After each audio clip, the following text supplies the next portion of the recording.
The witching hour is here, folks. The Season 1 finale of the Chilling Adventures of Sabrina has arrived, and there's a lot to unpack. In this video, I'll be going over a brief recap of the finale, and then diving right into the ending and tackling some of your unanswered questions. So if you'd like to skip right to the ending explained, I've left a link in the description that will take you right there. But you're going to want to stick around, because I've got some theories I haven't seen thrown around. So without further ado, gather around and prepare to get spooked, because the finale has come. And this one's lit. Episode 10 begins in Miss Wardwell's home as she tells someone we can't see a story about Sabrina, almost as if everything we've watched this season has been a retelling of Wardwell's from this night. Wardwell starts by saying she's surprised no one predicted the events of the night of the storm. The signs were there, ill omens, including Harvey pouring ink onto a drawing of him, his brother, and his mom. Funny how the blackness only covers Tommy considering the events of episode 8. Roz begins to embrace her cunning and confronts Sabrina about her witchness. But after Sabrina explains everything, the group embraces. Sabrina's not the witch they'll have to be worried about. Since Sabrina's friends have rallied around her instead of condemning her witchhood, Wardwell must force Sabrina to make a tough choice. What is the price she's willing to pay to save her mortal friends? Wardwell kills a virgin and summons the Greendale 13, the hung witches of Old Greendale. Welcome back, ladies.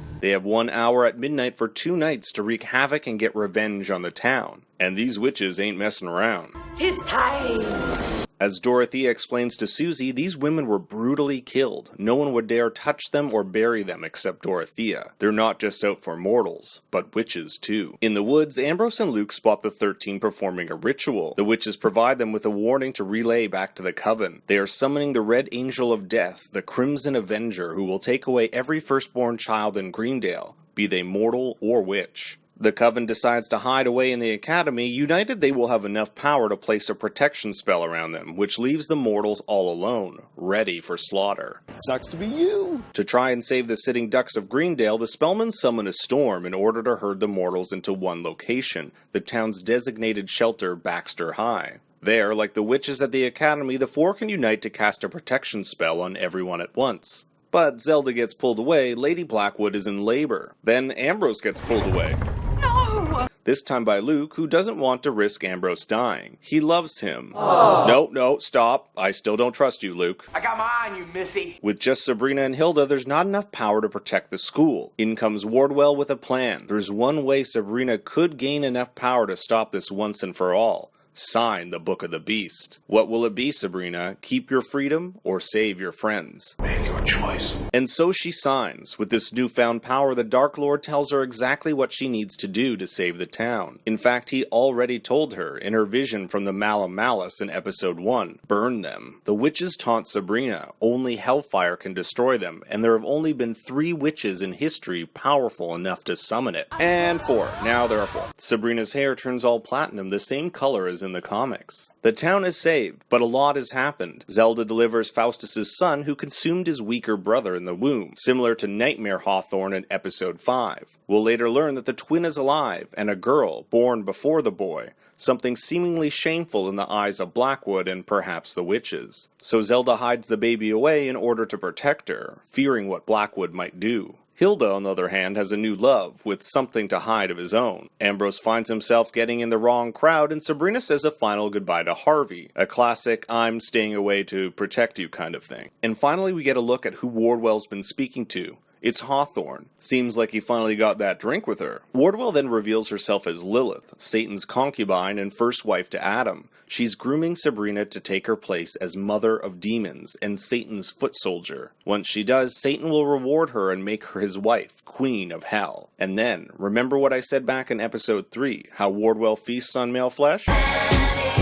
Stolas, mentioning the Dark Lord might want Sabrina for a bride instead of her, gets a swift snap of the neck. If Sabrina gets in her way, she'll deal with her in a similar fashion. The season finishes on the new Sabrina walking all Kill Bill style with the Weird Sisters, now a full-fledged witch. Is she evil now? Is she friends with the Weird Sisters? Or is she just playing along? So let's get into the real meat and bones of the video. There are a ton of questions still to be answered, but I'll start with this. What was the whole point of the season? What was the big moment every episode was leading up to? This, the signing of the Book of the Beast. Throughout the season, Wardwell and Blackwood, under the guidance of the Dark Lord, take a number of steps to try and push Sabrina towards the path of night. It starts with simple lies Blackwood tells her about what the signing means, that she'll have complete freedom. But that doesn't work, and she runs away from her baptism. Then it's the trial, which was a means to get Sabrina attending the Academy of Unseen Arts. There she'll meet cool new magical friends like Nick and learn about the power of witchhood. All while under the eyes of Faustus. Surely she'll want to go full witch then. But they learn Sabrina's connection with her mortal friends is too strong and decide it needs to be severed. Wardwell reveals Harvey's family history as witch killers, but that doesn't work. She then corrupts Sabrina to the point of necromancy, which does work kinda in messing up her relationship with Harvey. But Roz and Susie hold strong even after learning she's a witch, so Wardwell reverses her plan. Rather than sever Sabrina's tie to the mortals, she'll use it against her and forces Sabrina to make a sacrifice. Her signature for the lives of the mortals. And that's Sabrina's biggest strength and biggest weakness, her love for others. The whole season has led to this moment, what the Dark Lord wants, Sabrina's name in the Book of the Beast. So why? Why is it so important for the Dark Lord to get her, specifically Sabrina's signature?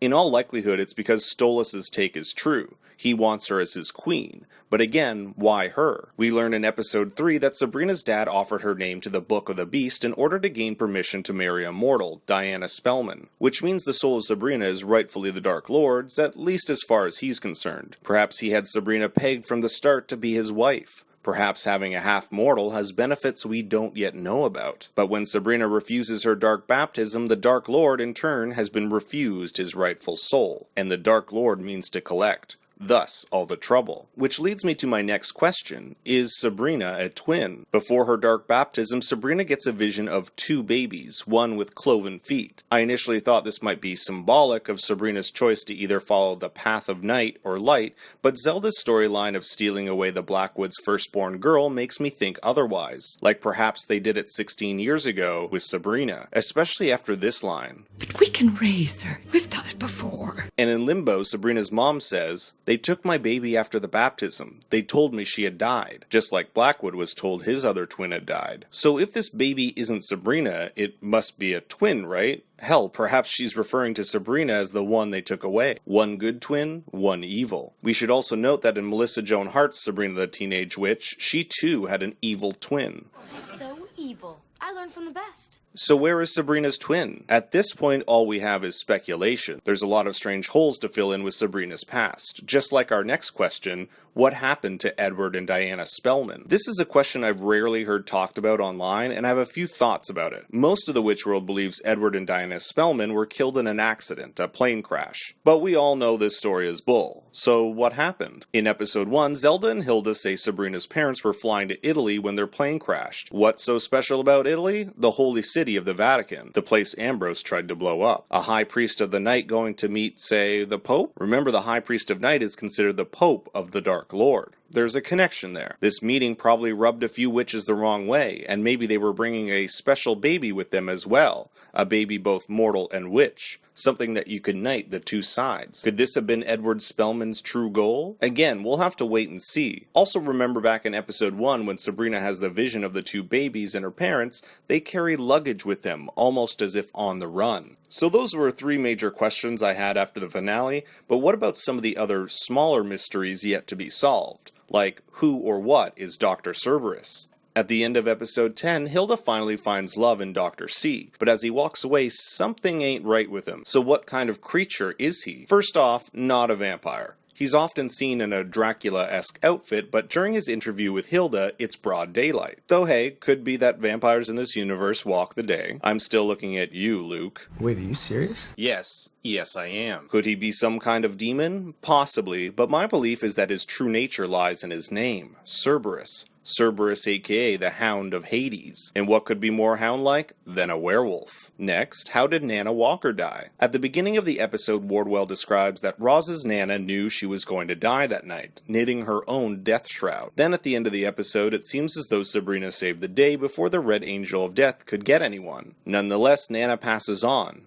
So what happened? Was it just good old-fashioned old age, or did the angel actually get to her? This is one we might have to wait until next season to get a definitive answer on, but my guess is that it has something to do with passing on the cunning to Roz. Nana has fulfilled her duty, now it's with her granddaughter.